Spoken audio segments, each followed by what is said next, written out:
Y'all are welcome to sit on the floor or whatever you need to do to get comfortable. Welcome. Hi, I'm Cameron. Thanks for being here for the launch. Yeah, this is the new review. This has been a work in progress for the past couple of months. Our cover artist and printer was the person who taught me how to letterpress, Hope Amico. She's now in Portland, Oregon, but she used to live here and would go through Baskerville and had her own place at Twerk Machine. So it's really awesome to have kind of this cross-pollination going on. And we have our readers on the back. But these are all hand-bound and selected by the Tilted House team, and it's really quite a good one. And this one's international. I mean, I guess the past two have been international, but this is very international. We have some artists who are maybe here but not going to be reading, but I wanted to tell you all about them. They're in the new review. Mr. Frank, Elliot Stokes, who helps run this, or is a member here, Santi Castro, and Hope Amico is the cover artist. And the editors for this issue, I just wanted to shout out, are Maya Penn and Christine Kwan over here, Alex Jason, Jacob Hoffman, who has COVID, but probably can hear us from his house over here, Avery Grace, Clark Bucca, who I think might show up, Henry Goldcamp, Ian Lockerbie, Lydia DuBose, and Sky Jackson, who's going to be here in a minute. But thanks everybody for all your help. Let's hear for them.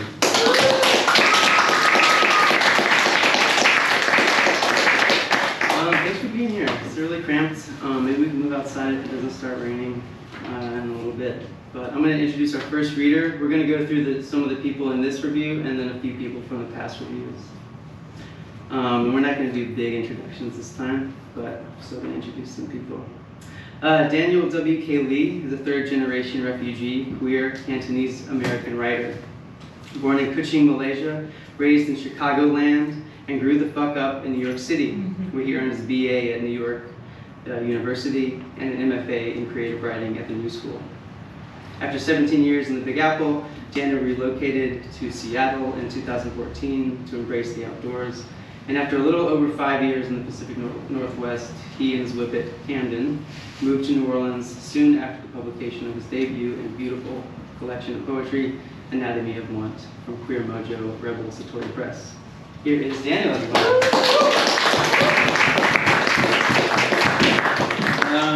Thanks everyone for coming. I'm just going to read three short poems. I'm repping Grand Fury in honor of Pride Month. I remember as a kid seeing this image of the two men kissing and thinking, I'm gay. I'm gay. Alright. So I'm going to start with my latest poem. An American Education.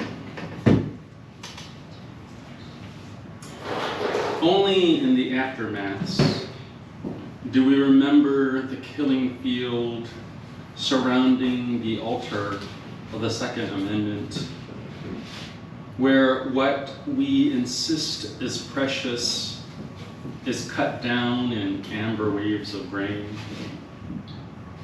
What metaphor is left standing except the one time reaps, and tells us what dead children are not in our recurring national grief. Even fallen matchsticks can start a fire.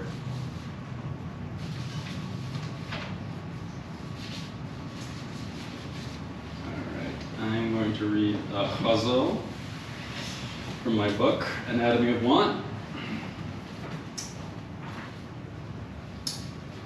Oh, that's not the one I want to read.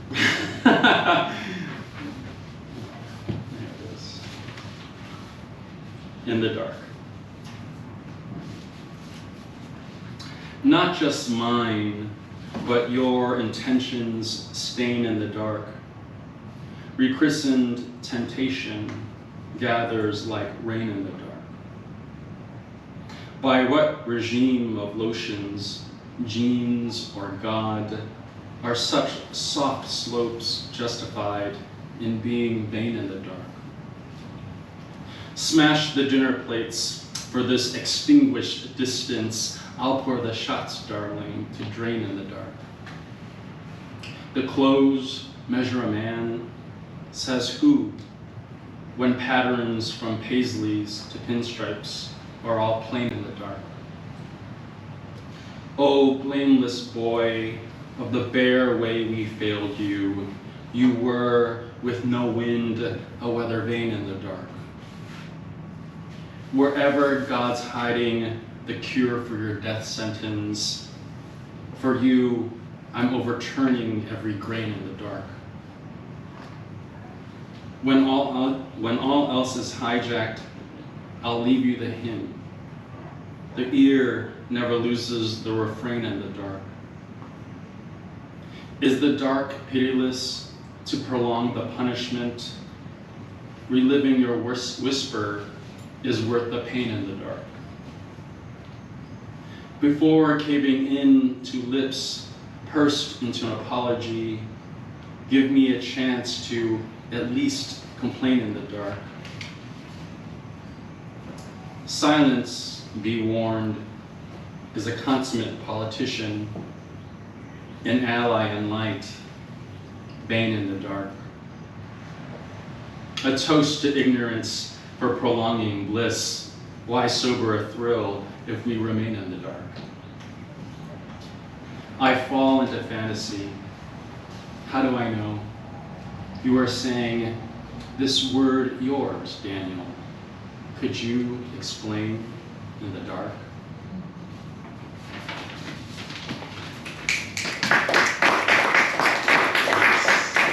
So one last one. I write very short poems. This is called It's No Secret. It's no secret there is home in kissing you, mon ami. Smokeless burning, we meet in houses of sometimes tender, sometimes white flames, because nothing is meant to last. At best, a finish, the sweetness shaped from breath, torn from breath. Thank you.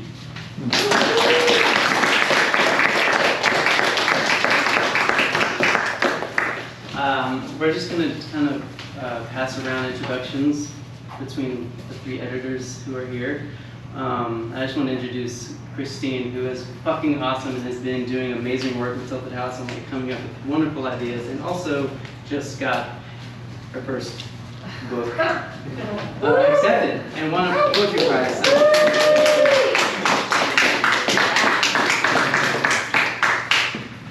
Unnecessary. Oh, it's so fucking awesome.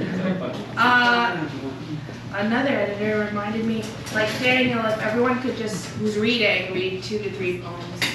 Okay, I'm gonna introduce Charisma Price. Okay, Charisma Price is the author of the forthcoming poetry collection, I'm Always So Serious, great title, Saraband Books 2023. Her work has appeared in Poetry, oh my god, 4-Way Review, Wildness, The Adroit Journal, and elsewhere. She's from New Orleans, Louisiana. Charisma Price!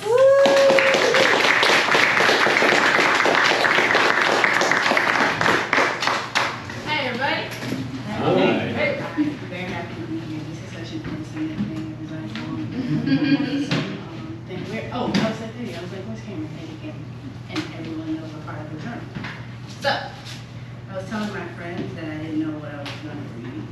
So I'm going to pick this first one. It's the one from Poetry. You can't see it, it's so small. It looks like a sideways triangle. Use your imagination, we're writers, we're artists. So it's called My Phone Autocorrects Nigga Tonight. Night as in like nighttime. Yeah, snaps, you like it. Appreciate you. So, yeah. I'm just gonna read it. My nights play cousin to their mother's favorite kettles. My nights won't consume their reflections, so they pour milk in their coffee. My nights never rest, so they sing their shadows to sleep. Sometimes they don't remember any words. My nights have frogs stuck in their throats, no light soul, every bit of pain. My nights all Louis Armstrong minus a trumpet, and my nights play chicken with the train. My nights both shoe and polish, both Sambo and Bruce Leroy. We all little pretty medallions on our grandmother's nightstands. My nights are mistaken for other nights that bear no resemblance. I saw the sinew of the oldest night in the neighborhood on the floor, its ink ended missing. All the small down-feathered nights scattered from the roan of pig sirens. My nights don't know their history.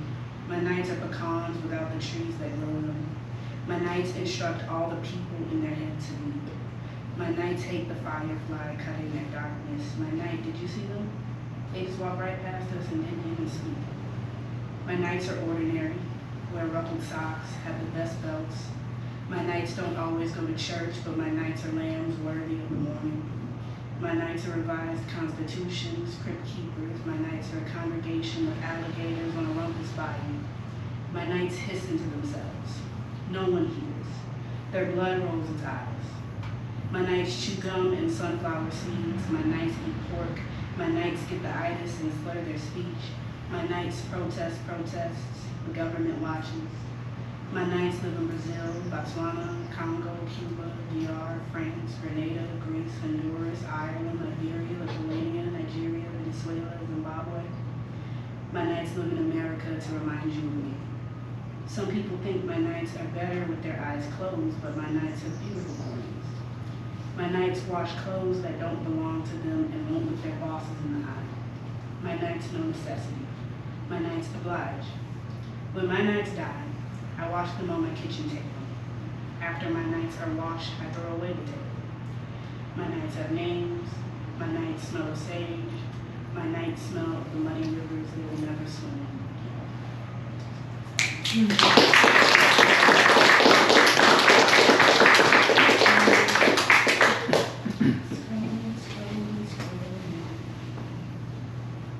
Because I've been writing poems, but they've been coming out this way. So I'm like, okay, let's see. All right, so I think I'm gonna do this one. It's called Can't Afford Sadness in a Time Like This. I mean, we are really living in some sad times. The world is in shambles, but can't afford sadness in a time like this. Because no one is down, sick, or dead tired, the black patron saint of sadness tells me I'm not allowed to weep. So here I am, all manners and no accent, sitting here in the land of filled peas and saltwater fish, not weeping, but watching my cousin in Act 1 of motherhood as she pulls the pink taffy from her fingers and stuffs it in her twins' mouths. They stretch their necks like stunted giraffes. We can't afford sadness on this wide street of abandoned school buses, where we both stole our first slip of crown, where a neighbor boy crashed my cousin's dirt bike into the tree and she cursed him out like a drunk uncle until her mother dragged her into the house. We can't afford it as we sit in the foliage of willows. We must enjoy a gentle sweat. The leaves are so green and cover us both like Baptist hands. No one hears us sing of our no-show siblings with a Motown grief. No one can look at us and know we are as lonely as every room without a piano. We know too much and not enough about our faces and who gave it to us. My father now lives in the letters on my cousin's calf, and I visit him when I can. Her father joined him this year, and I have not offered my skin as a canvas for a needle's pinch. I know they both went into a light, my father breathing until not, her father breathing and thrashing into it like their pet pit hit by the mail truck. Her puppies left to house in their peeling garage. I've been running from what needs me. I refuse to make either of us cry in this poem, so I'll just tell you that the willow weeps.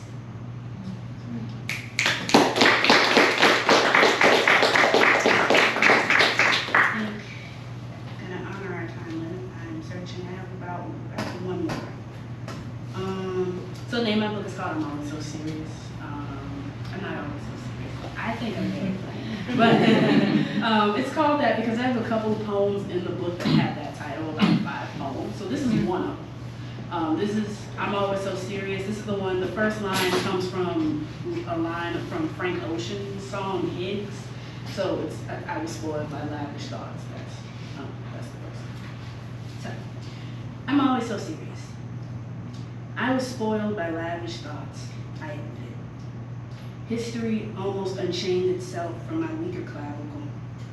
Everyone looked so excited on the anniversary of assassination. I wrote this because I want to live in the house I cannot own because I am not white. Forgive me. I've said this before, but I was in a different state. A softer mania, and this time a wife lunged toward the mouths of overwatered magnolias. They were already dead. At home, 2 chickens pecked the yard and refused to leave us eggs. I refused to rest out of unmet want. I harassed the gnats in the bathroom.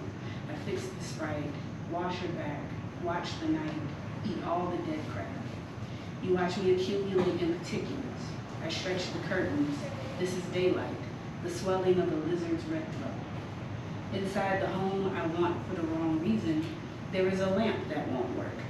I know because the owners keep their blinds open. The husband joins his wife near the olive-shaded lamp and quails as his raving lover seizes the neck of the fixture. I shudder in the passenger seat of this city, far enough to not be heard, but a light shines bright and I am seen, smoothing and serious. I know close violences still form in the absence of warmth. I keep walking as the husband shuts the blinds.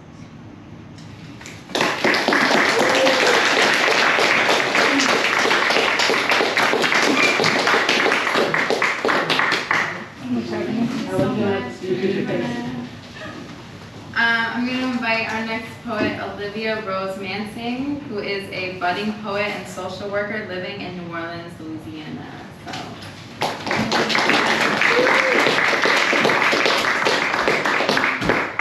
Appears in this issue of the review here. I expect to go next, so I'm not ready yet. Maybe a sec.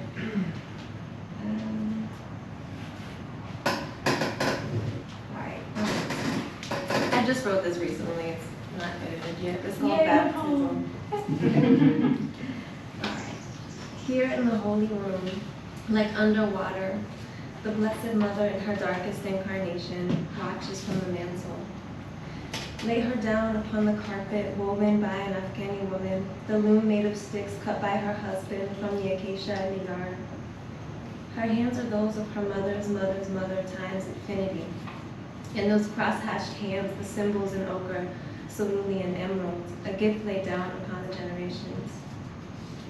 She lays her down now, licking the nectar, the honey dripping from bruised tulip. A bumblebee enters, the itchy, rising itch to be baptized, a wet wailing, a swarming up from the hive, escaping as a whimper into the mouth of the other, a prayer, pressed between pages, moistened at the corners of her mouth, the tongue of the other, the rememory, anemone, synapses, sending signals, saturating, throbbing, a muscle made for pulling inward and thrusting out, life, glorious life, wanting to live this moment, a museum, screening in a temperature-controlled room, a projection on the wall, white light, and empty folding chairs watching the glory of us. Limbs tangled, the lightning streaks left behind as evidence on the thighs that this body grew a body. Inside of her body, the Russian doll of our arrival into this, our hallowed union, washing the feet of another woman with her hair, notes tinkling from tendrils sweet. And this the fears that hide on the shelf, that she will leave too. Kiss the palms left, then blew right into the asylum of her arms. Again, grew crooked, veered left, a trail of powdered sugar to the river, for her to follow me down to the baptism once more in the morning.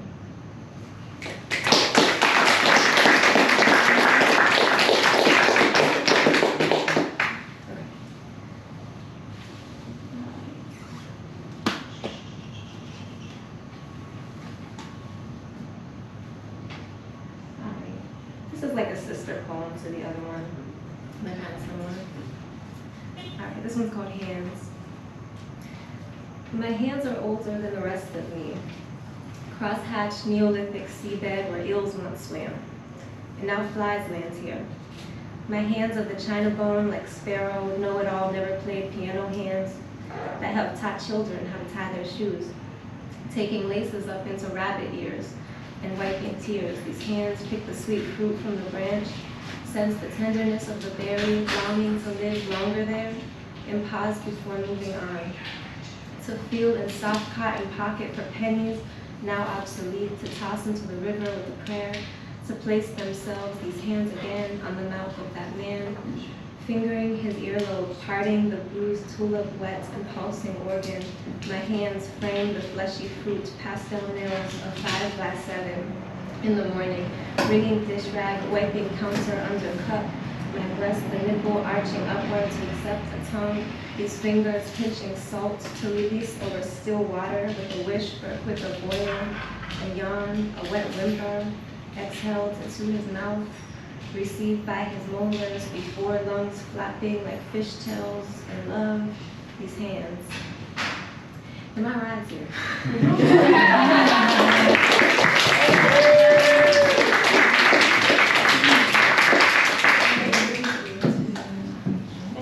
Yeah, thank you. Is Chuck here yet, or Sky by chance? No. Cool. Well, we have other people from other reviews. Is anyone ready to read? Does anyone want to read? Michelle or Sean or Kelsey or anyone? I'm down to read. Alex. Want to read next? Sure. Want to introduce Kelsey? Kelsey's here. Yes, she is. The last minute. Kelsey? Yeah, sure. Kelsey was Kelsey. Kelsey Wurzel. Which one are you? You're this one, right? Yes, that one. You want to read from this or do you want to read? How much time? 2 to 3 poems. I'll introduce Kelsey. Kelsey Wartell? Yes, that is me. Kelsey Wartell is an actress, poet, and playwright born and raised in Lafayette, Louisiana, and currently living in New Orleans. Her work has appeared in Capulet magazine. Her one-act play, Chains of Spanish Moss, received an honorable mention in the 2018 New Works of Merit Playwriting Contest. Here's Kelsey.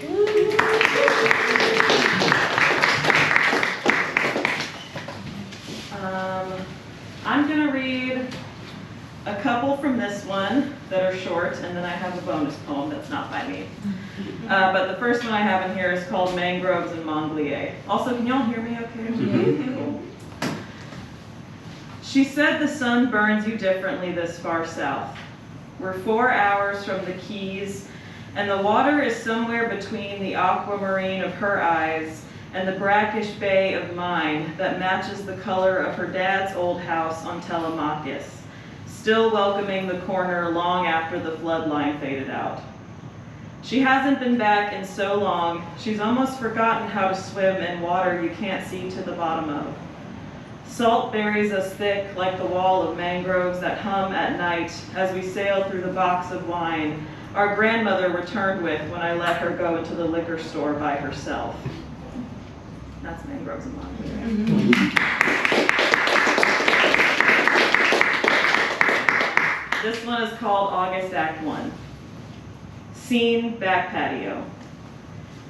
Maybe I insist on sitting out here to write because I grow in places where you can't put the dead underground.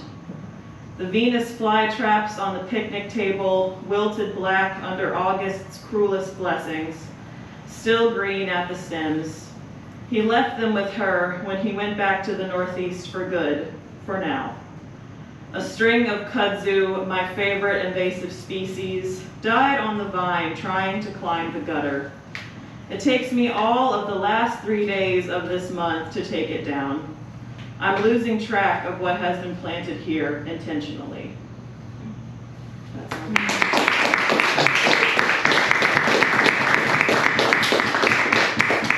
And I have a short bonus poem that was written by my granddaddy, who used to be a regular reader at the Sunday afternoons at the Maple Leaf Bar. He's made it into a couple Maple Leaf rags, and this one I don't think is in the rag. But I found it when I went to his house last year, and it's called Reading Sepphoris. Can I not create my own mythology, even though my head was never cradled by the Aegean? Did I not know one youth or more who died for love, and a singing girl turned woman who died for fame? And what's wrong with the Gulf of Mexico? Can't it break in strong iambics on a Texas coast, the same as brighter waters on Corfu? And did a poet wander in the dunes, picking out jewels of sunlight, reflected off the rusted beer cans, buried in the brilliance of broken whiskey bottles? At night in certain seasons, did the stars not tumble into dreaming surf and leave an eerie glow? Further inland, the burnt pines simmer, smoking in searing western sun. The only labyrinth here is history that's not been written. That's reading subject.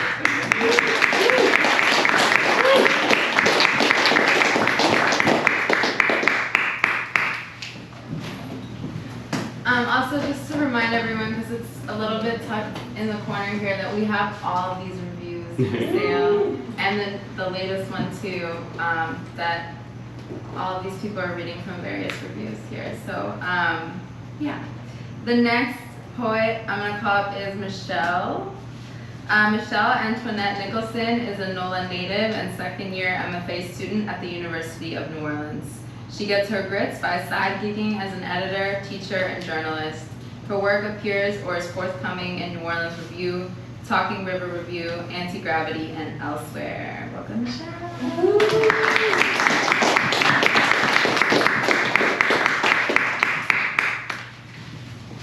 Should I read from the review? Is that a thing? Is Yes, that like a please. thing to do? You can never decide what I'm going to read. All right, I guess I'll read this little invocation. I can find the page. The bio is so old, you guys. I'm not in school anymore. Yeah. Maybe I should look at the table of contents that would move more quickly. And there I am, 44. In my 44th year, as a matter of fact. That was a true story. Moonshine Shush, an invocation. When the sound lurches against words I still can't say, I turn my foot skyborne, cut out of bounds. Here, blurred past through the mic glass, slipping hellos as I fail, and you're neither stuck nor buzzed, always so ink and glow. Silences, instruments, undoing. For a time and times and half times we spake, distilled from this field. Now, as just men trained to repeat revelation, scratch padded crucifixes, syntax out of one need power. Let's disappear suns. Dark the doorways of scrawling pens, pencils that illume skeleton factory halls. Sing the broken omens, sweet like cane.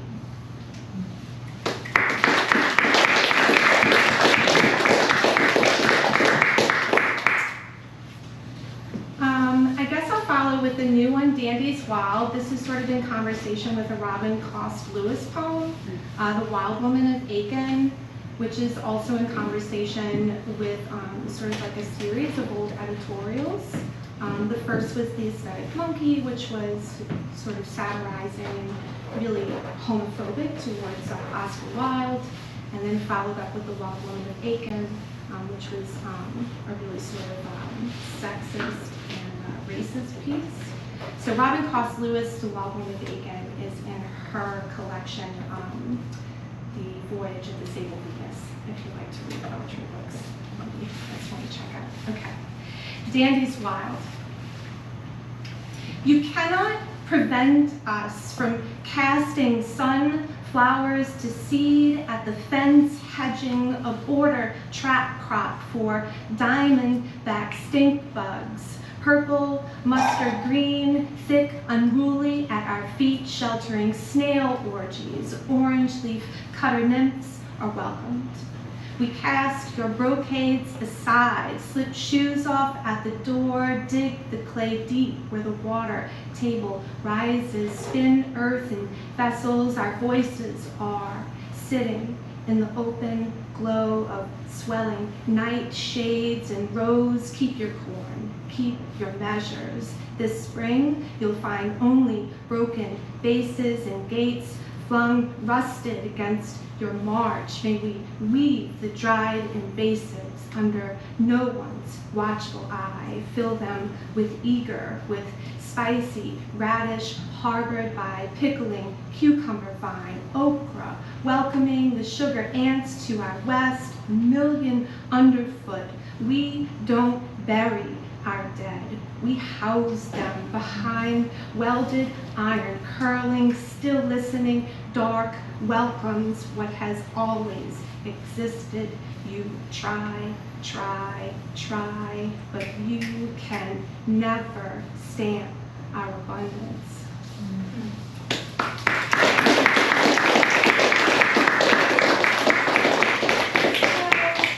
I guess I'll end with another kind of old one. This is actually a really like a baby version of a poem that has a different name in the manuscript.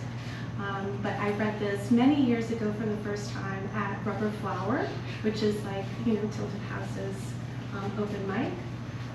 And so the poem now is Solstice Ritual with My Firstborn, but this is the original version that I read at that open mic at Ace's house. And the title of it is How You Saw Me. A cricket's gift horse, an angel is oiling your gears so we can repair our pivots, our clocks. From sequin tiptoes, he removes a molar from each of my ears. Mola mujana, she shrugs, placing them in your mouth. Her eyes are all antennae and leafy moth wings. She sinks her fingertips into her sternum and pries her chest apart, releasing bees in a ribbon from the cavity that was her body.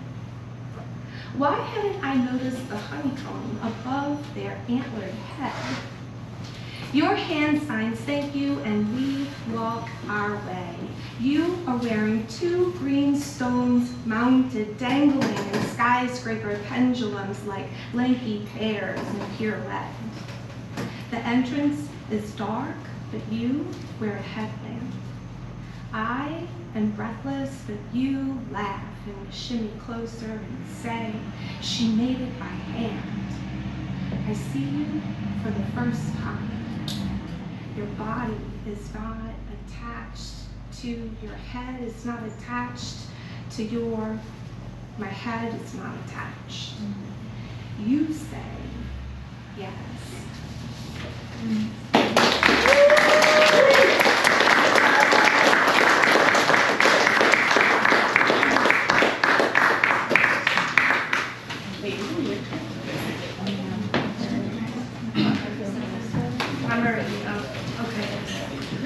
I'm going to introduce Sky Jackson. Sky Jackson was born and raised in New Orleans, Louisiana. She has served as a poetry editor for Bayou Magazine, French Quarter Journal, and Tilted House. Her work has appeared or is forthcoming in Green Mountains Review, Rattle, Rigorous, Xavier Review, and I Am New Orleans Anthology. Her debut chapbook, A Faster Grave, also Greek title, won the 2019 Antenna Prize. She was a finalist for the 2020 Rattle Poetry Prize, and in 2021, she won the AWP Intro Journals Award and was twice nominated for Best New Poets.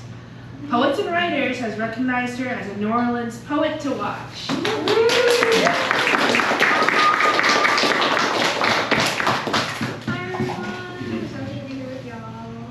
Awesome.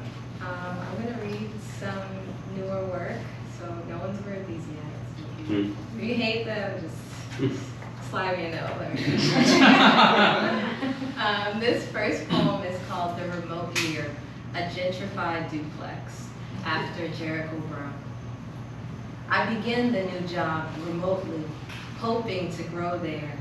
I train on the new job remotely. Boss says, you're getting nowhere. My managers discuss me remotely. Over Teams, they say, Sky is the worst. I swear.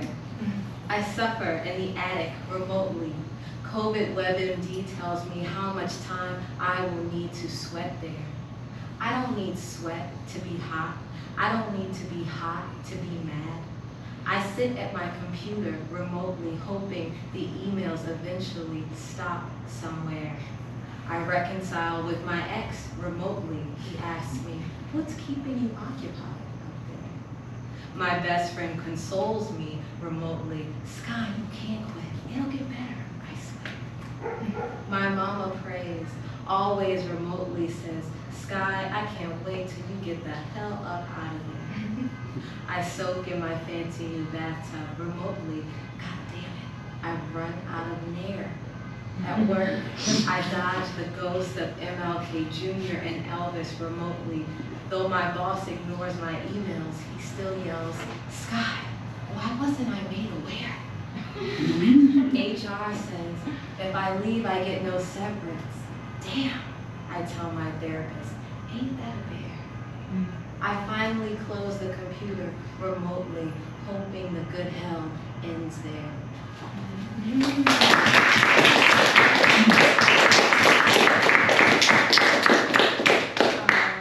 This poem is called The Day I Was Born. My father does not remember the day I was born, the events, I mean, questions that were asked of him. Like when my mother's placenta burst like a supernova and the doctor asked him, who would you like me to save, your wife or your daughter? He didn't know that my parents weren't married, didn't know that my father had no say in the matter. So the doctor turned to my mother. We may very well lose the baby, he said. Who would you like me to save, you or your daughter? My mother dipped her head and closed her eyes as I began to drown inside her like one of those children lost in the dark of the river. She turned to the doctor and said, we are both going to live. We are both going to live.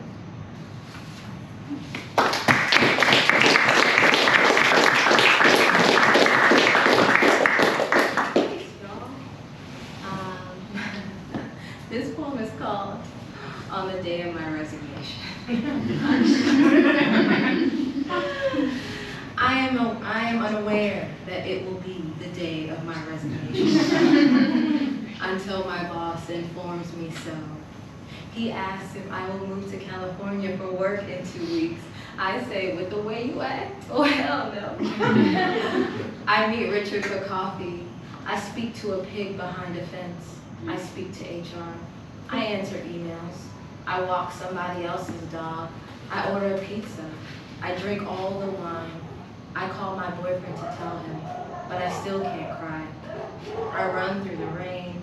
I get to G's Pizza at 8:30 p.m.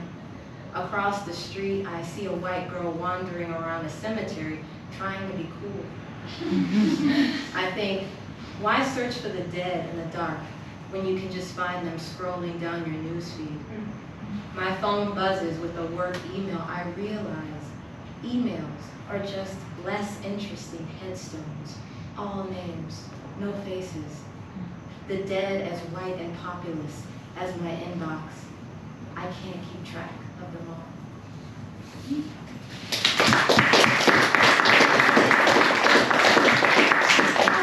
And that's it for me.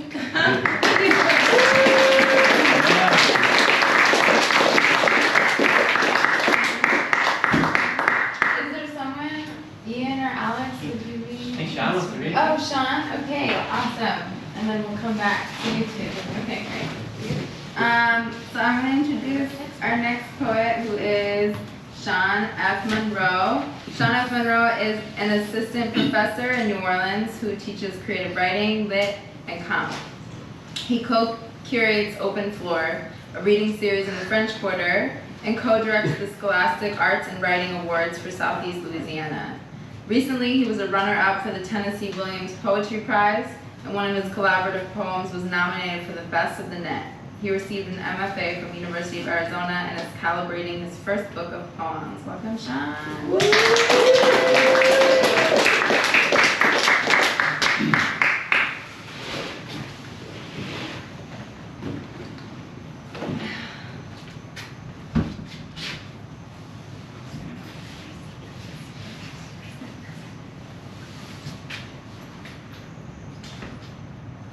But rebus citation.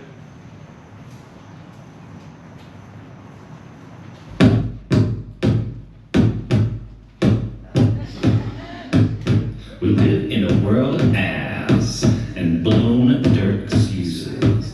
Pull them drawers out your booty, clap clapper. Twerk, temptation, twerk. Underdrive into thunderdrive. Moot muscle machines in his industry. Electric spanks, butt baddies.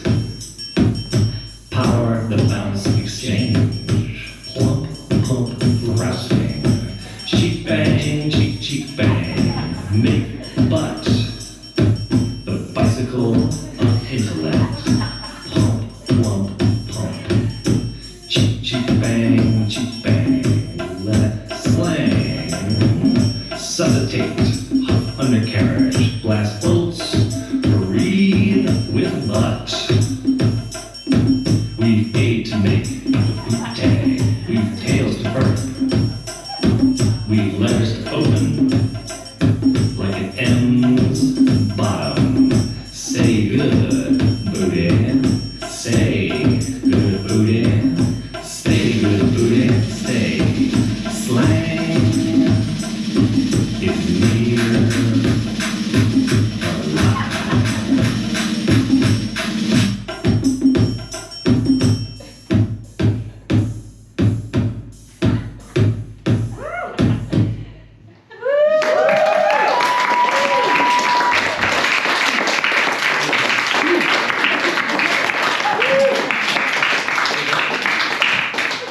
Okay, so we're gonna take a short break now.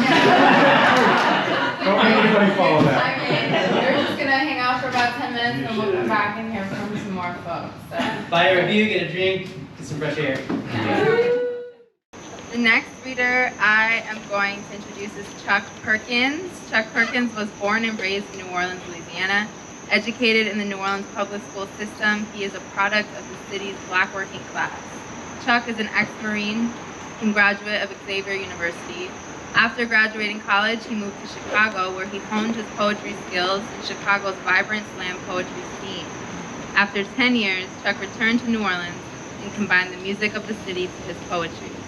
He formed a band called Voices of the Big Easy.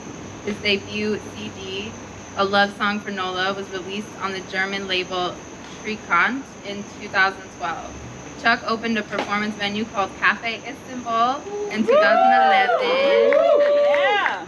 His venue has become an anchor of New Orleans art and culture. He had his own radio talk show on WBOK from 2015 to 19 called The Conscious Hour with Chuck Perkins. In 2010, Chuck opened for Amiri Baraka in London's prestigious South Bank Center. And in 2020, he performed at Jazz in Lincoln Center with New Orleans trumpeter Nicholas Payton and Cuban percussionist Pedrito Martinez. Please help me welcome Chuck.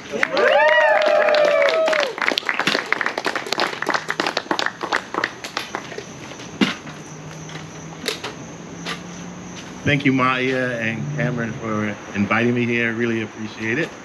And I'm gonna just read two things.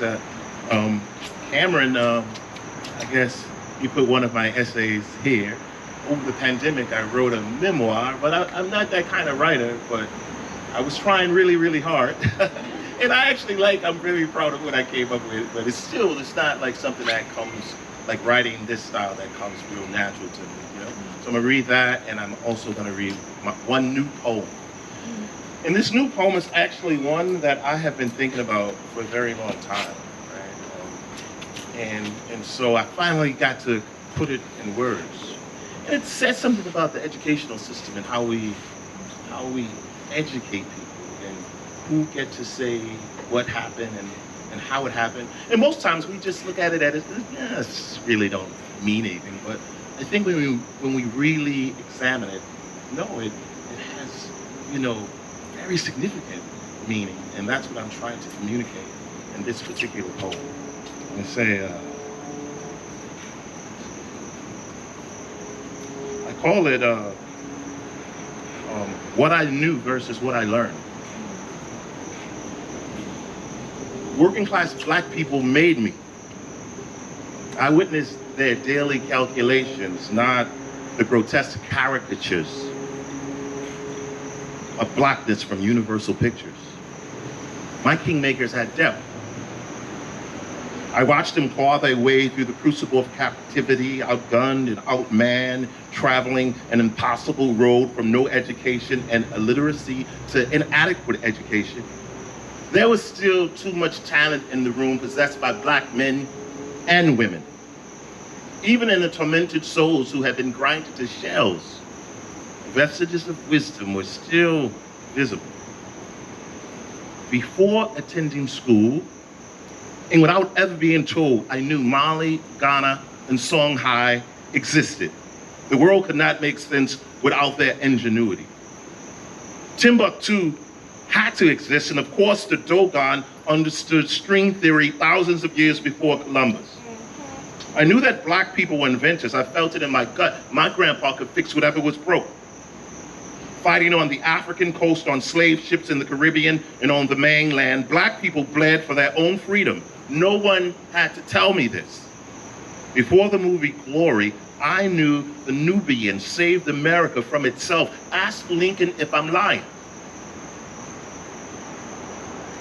I knew something of their fortitude by the way I was protected. My feisty, snuff-dipping great-grandmother, one generation removed from slavery, was nobody's chump. There were rebellions and rumors of rebellion. By day, the persecuted could feign acceptance, and by night, burn down the house. If you saw a happy darky, you were supposed to. But did you miss the blood in their eyes? And the world went up an insult, a smile is always a chagrin. Uncle James had been sent to prison. He used the same hands that held the gun in the robbery to create African art. Angola was the penitentiary named after the country, a ubiquitous insult to the diaspora. It used to be a plantation, and it still is. Every mention of its name guided my uncle's chisel. His wood carvings were black. The subjects had broad features. They held court on the walls in my house. Waking up to that stoic gaze every morning, an African aesthetic was elevated in my home. When I crawled into the world, I already knew that black was beautiful. And then I went to school, gazing at chalkboards for 17 years, from kindergarten to college, turning page after page, learning only about the brilliance of white men. They had a monopoly on inventive genius. The sons of Ham can only claim slavery. Whatever steps taken towards civilization, we could think white people and white Jesus. It's a false equivalence. Education is synonymous with whiteness. But this is what I learned. Forget about them backward Negroes. Speak the King's English. Learn about Aristotle. Get some whiteness in your life. Since I didn't want to be white, the pursuit of scholarship became an act of self-betrayal. So I rolled a J and let my pants sag. What I learned about the people from living with the people made me proud. What I learned about the people in school brought me shame. All these years on planet Earth, and the people who look like me ain't do nothing but pick cotton with all black classmates and mostly black teachers. This is what school taught me.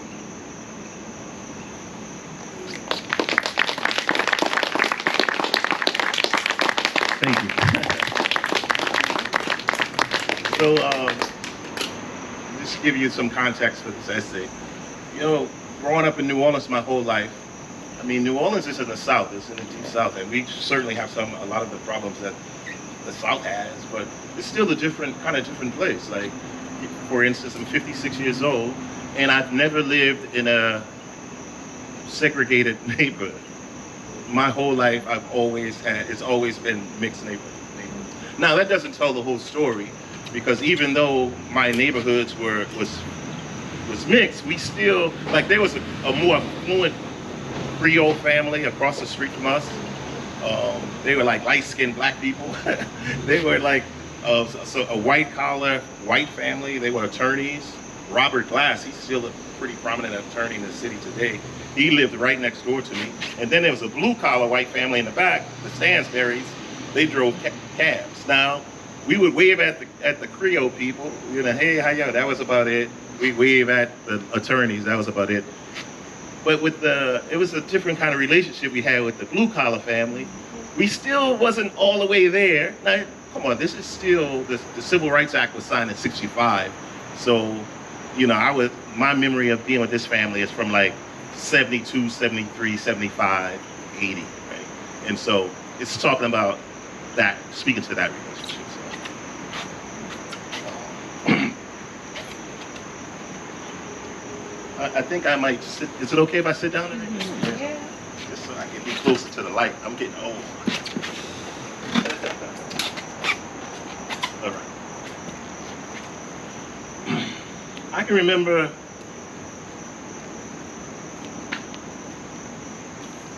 actually,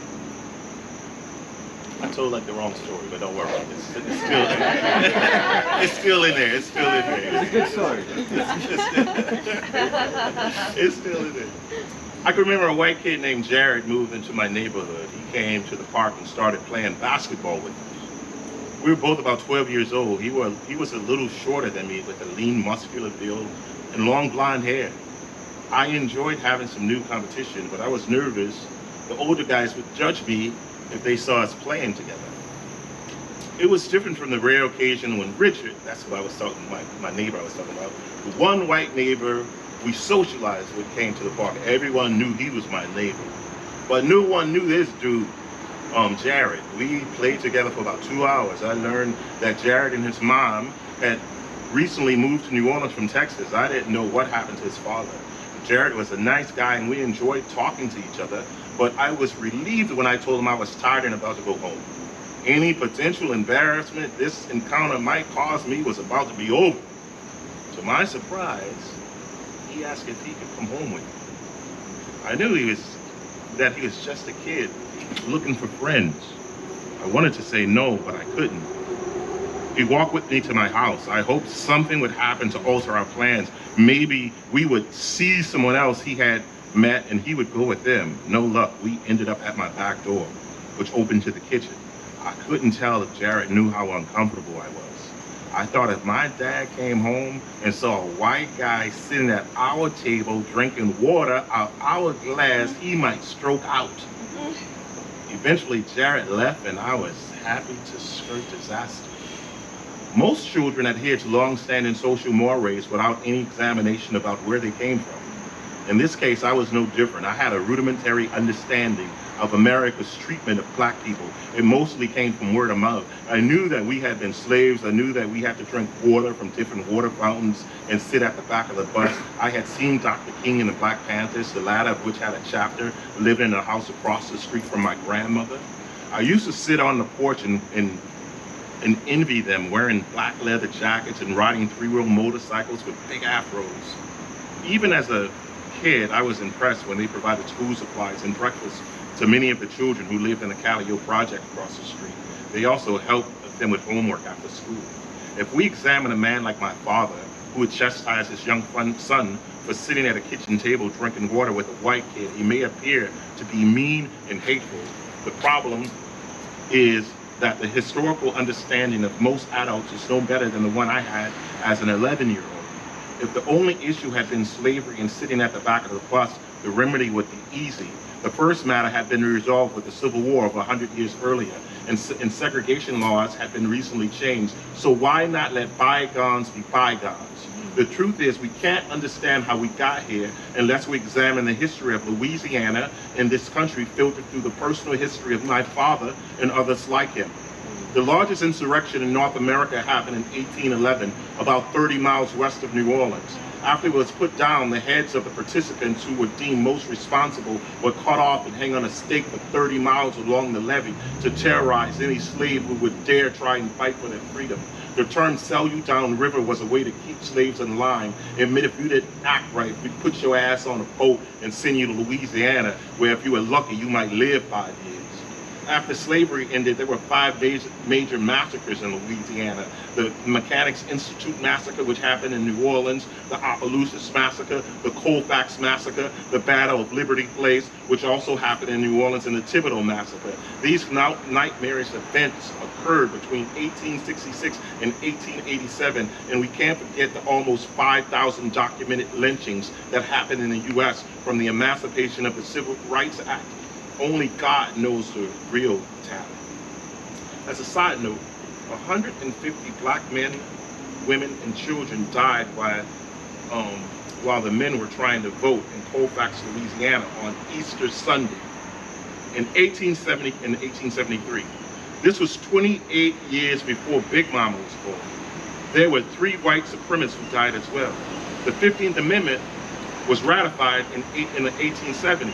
It supposedly gave black men the right to vote. There were also the Enforcement Act of 1871 and 1872 that would give law enforcement more ammunition to deal with the terrorist organizations like the Ku Klux Klan and the White Citizen Council. But despite amendments to the Constitution and new laws, this country's courts have never held anyone responsible for what some argue is the most heinous atrocity of Reconstruction.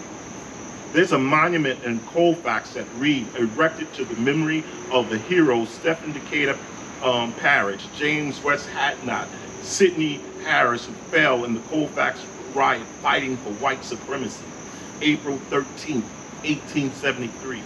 This monstrosity still stands today in the graveyard across the street from a white Baptist church.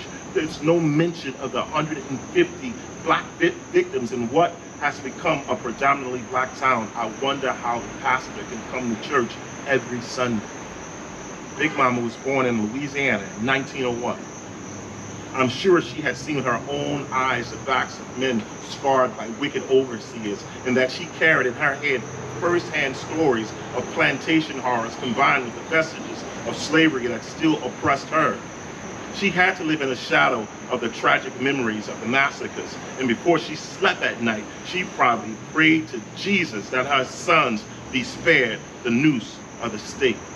There have always been white people fighting to end slavery, Jim Crow, and mass incarceration. Frederick Douglass was a former slave who became one of the most gifted orators and abolitionists of his time. He was able to disseminate valuable information through the North Star newspaper. Most of the financial support he received came from whites who supported justice. They were the same kind of men who led abolitionist organizations and made the Underground Railroad possible. Charles Sumner, Thaddeus Stevens, William Lloyd Wright, Albion Tourget, and John Brown are some of the individuals who should be honored and respected for their commitment to fighting against white supremacy. They are some of the allies that have been recorded in history books, but I'm sure there are many nameless others whose sacrifices were no less important. The problem is Big Mama's understanding of people is based on what she experienced in her small northern Louisiana community. Chances are she didn't know anything about the white people mentioned above, and if she did, their contribution would probably greatly overshadowed by the conditions she lived in every day. If a white person showed up at her door, more than likely it was an omen foreshadowing something bad. There was nothing in my great-grandmother's life to prevent her from believing that white people were pure evil. She had to impart this understanding to her children, including my father, who she raised as a matter of survival. He was born in Faraday, Louisiana in 1944. I'm sure he had his own painful experience of living in an asymmetrical system that favored whites and subjugated blacks, and I'm sure his grandfather gave him useful tips about the necessity of working for white people when you had to, but staying as far away from them as possible. This is a country where the highest court in the land cannot protect us, and even when they say they would. this is how we end up in a situation where I believe there could be a problem with a 12-year-old white kid sitting at our table drinking water. Thanks a lot, y'all. Again, Cameron, Maya, thank y'all for inviting me.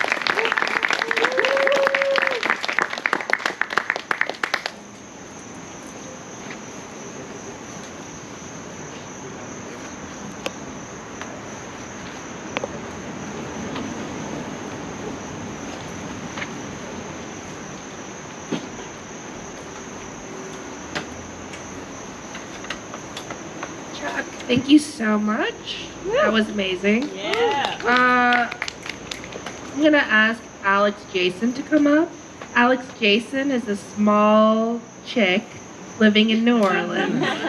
She fluctuates between gremlin and grandma, can't seem to compose a poem on a computer, and loves to watch things rot in her kitchen. She also works with Tilted House.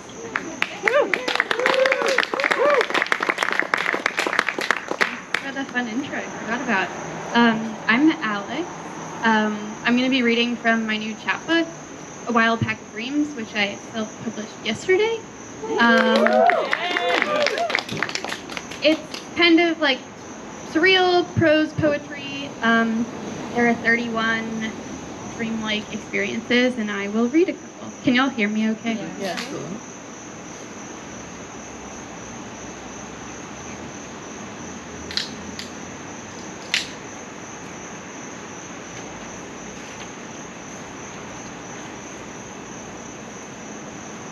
You are sitting in a rowboat. Two friends are in it with you.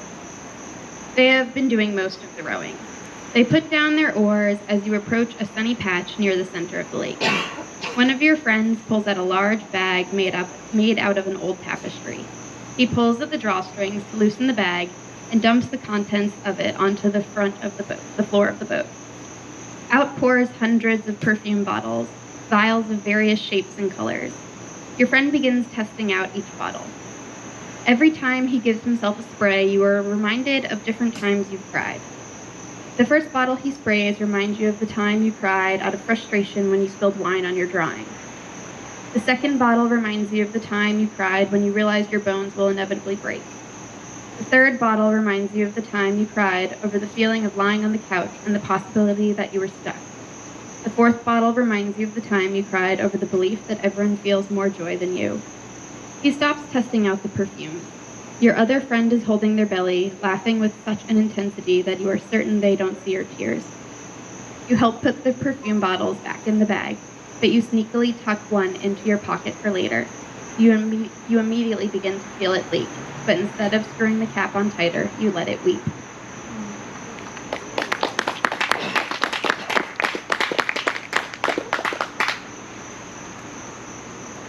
You finished your last can of crater juice and are still thirsty and need more holes. You've drank one juice with each meal for the past 8 days, and the holes you've developed aren't big enough for your liking. With each sip of juice, your pores widen and deepen slightly at first, but once you are halfway through finishing the can, the holes are feet deep. Pocket pores, you affectionately call them. The holes last for a few hours after finishing the juice, sometimes longer after each continuous day of drinking. Slightly spotted and very parched, you make your way to the corner store to pick up more crater juice. Cashier looks at you funny, staring at the gaping holes in your body. You pull a 20 out of one of your pores and tell him what you want. A case of it, too. He laughs, now understanding why you look like this, and mumbles something about teens and phases and Monster Energy drink ruining intestines. He goes into the back and brings you a crate. You hand him the 20, crack open a can, and chug. The skin around your enlarged pores begins to ripple as the holes widen and deepen. You place the remaining cans of crater juice in your largest pore pocket, the one on your left thigh, and begin the walk home.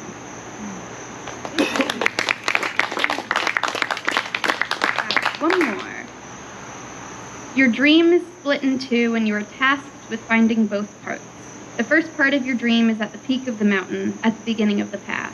You find your dream buried beneath a pile of snow.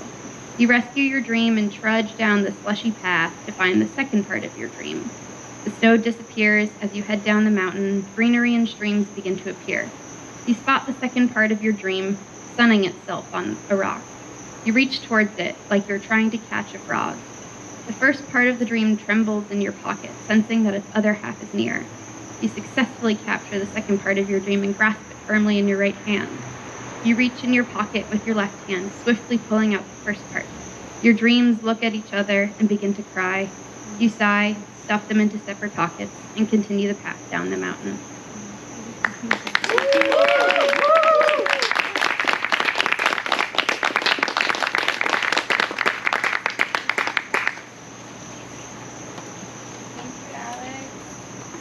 Do you have your books? I do. If you want one, come see me at Club. Okay, cool. If you want a book, Alex. The next poet I'm going to introduce is Justin LaCour. Justin lives in New Orleans and edits Trampoline, a journal of poetry. His poetry has appeared in Bayou Magazine, the New Orleans Review, Web Features, Body, and other journals. Welcome, Justin.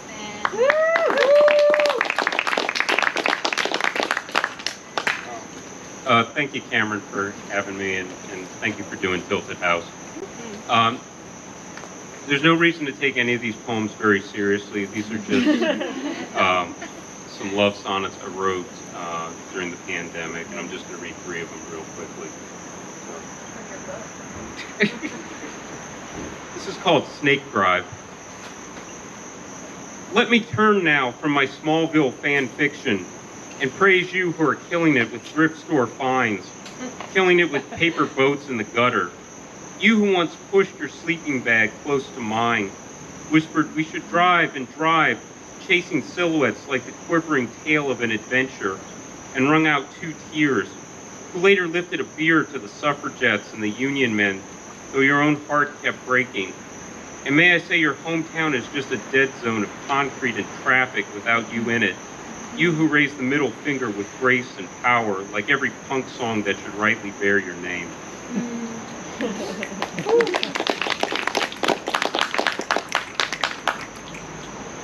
This is called Additional Sonnet about the same thing. You live far enough away that I'm tempted to write with enormous letters. How enormous? Somewhere between the Hollywood sign and those 2-foot letters next door spelling Lordy, Lordy, Kenny is 40. But what to say? We barely breathe in the same time zone. Yet I think of your face, and it's as bracing as a scotch with 3 ice cubes, as real as a rising sun, before you disappear suddenly, like when the lights come on at the end of 80s night, scattering the past, sending me back to the real night in my room with the paint by numbers sailboat and my heart shaped like a bed.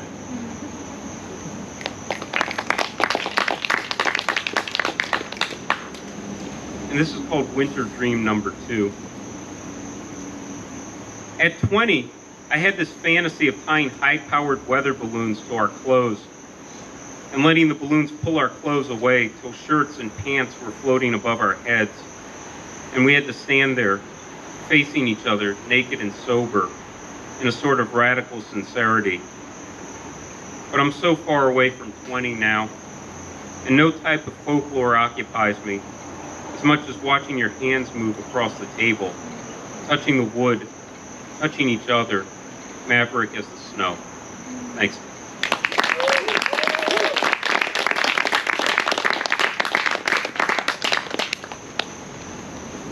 Thank you, Justin. Amazing. I'd like to introduce the final poet of the night, Ian U. Lockaby. Lockaby? Someone tell me, please. Lockaby. Okay. Ian's poems have appeared or will soon appear in Cup Bank, Denver Quarterly, Posit, Apartment, Dialogist, and elsewhere. He's the translator of Gardens by Chilean poet Carlos Cosina, forthcoming from Cardboard House Press. And his translations also appear in Sync Review, Anomaly, and The Canary. He recently completed an MFA at LSU, where he served as editor-in-chief and translations editor at New Delta Review. He lives here.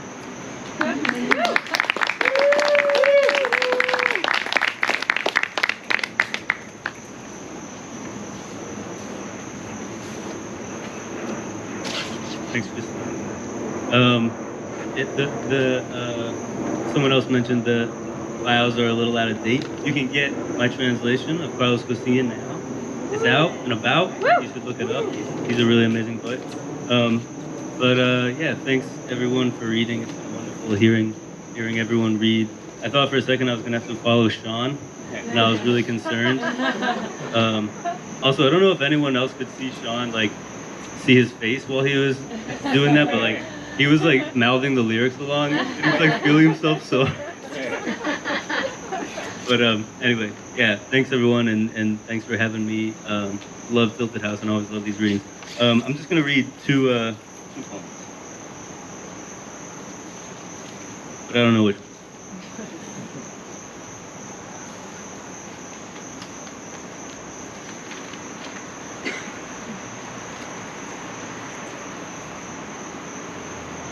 And oh, lately I've been drinking the water. Thank you for coming. We manage swells of hydration by our thumbs, but someday soon that might change. What makes us human, beside our fear of shitting blood? This is what we share as humans. Now listen to the atmosphere, the planetary piss hum, the rhythm and a conversation with the weather.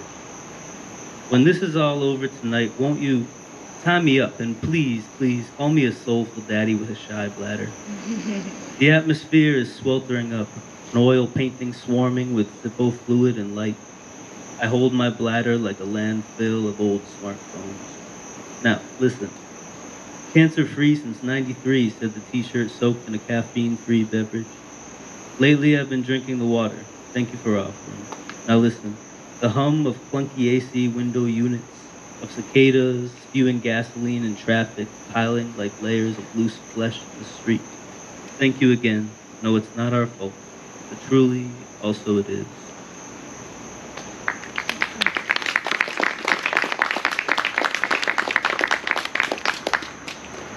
And this poem is called Real Tree.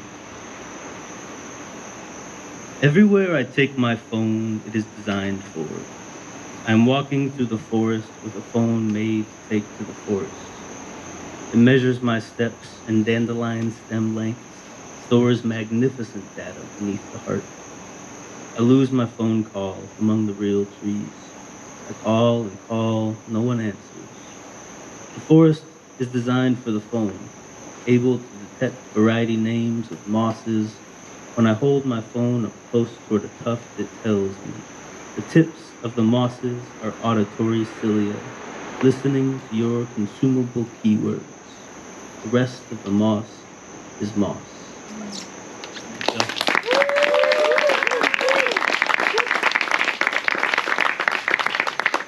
Thank you, Ian. So that was actually a fake out because our one last poet did just show up. So I'm gonna also introduce Colleen Rothman. Colleen Rothman's writing has appeared in The Atlantic, McSweeney's Internet Tendency, Literary Hub, The Kenyon Review Online, The Adroit Journal, Hobart, and elsewhere. She lives in New Orleans.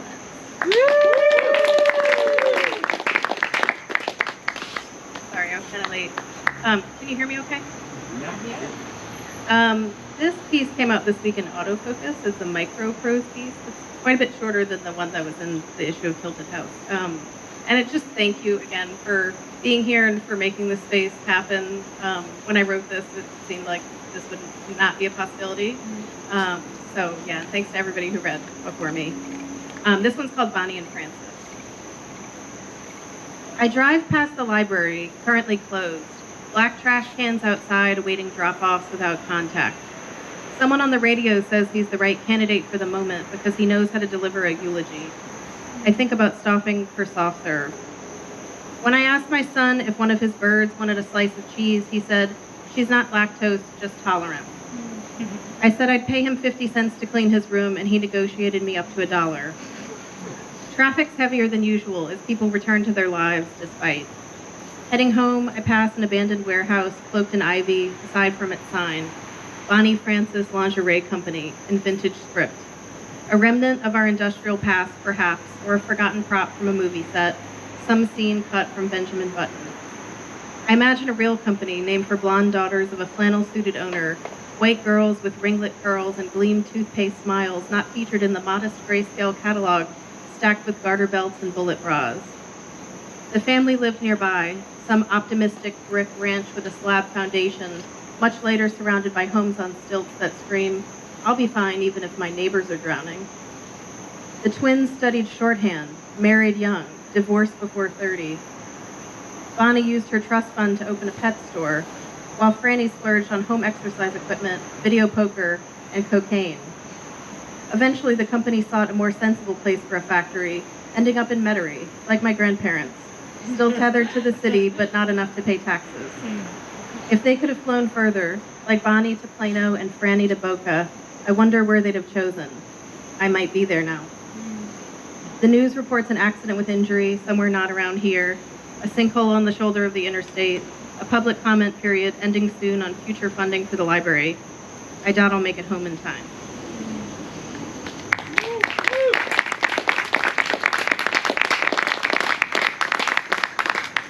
This next one is called Holiday Party Menu.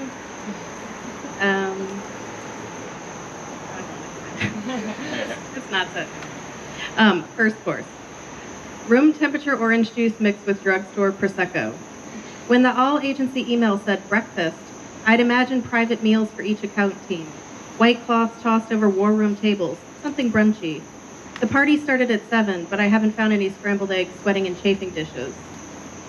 Second, moonshine that burns like mouthwash, distilled by my creative director, who takes meetings in the first floor bar. Apparently this is a breakfast with no food. Third, more Prosecco in a red plastic cup as several floors of employees spill from the hulking gray high-rise into chartered buses. I follow my coworkers' rainbow of bandage dresses in my pilled tights, scuffed boots, the loose black dress I wore to my grandmother's funeral. Fourth, handfuls of Chex Mix in a Soldier Field skybox during hours of corporate cheerleading, emceed by a sub-A-list celeb with no conflicts on a Friday in December. The turtleneck C-suite ropes for a win to compensate for recession layoffs with a global highlight reel of 30-second TV spots, which my creative director streaks. Fingertip salt licks when nobody's looking. Fifth, a pig in a blanket, greasing its way through a cocktail napkin, plucked from a pash tray that empties itself along a swollen beer line. Sixth, G&T from the open bar of a strobe-lit nightclub. The smoke machine smells like waffles. Pedestal dancers in illuminated bikinis wave glowing batons. It's 2 in the afternoon. A second drink, a third. This so-called breakfast is a test of some fortitude I lack, of pacing oneself, of being able to hang. My failure, predictable, punctuates my unbelonging. When they throw the same party the following year, I'm not there.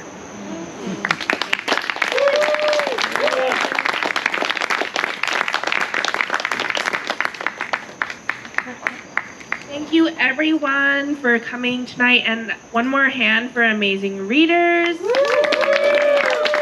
I don't know why I keep saying amazing tonight, it's a disaster, but it's been a really lovely evening. Please hang out and buy some books, have a nightcap, buy Justin's book, buy Alex's chapbook, buy Daniel's book, and just buy every book. And please, yeah, enjoy, hit the bar one last time. Thank you so much for coming out, and thank you for our readers.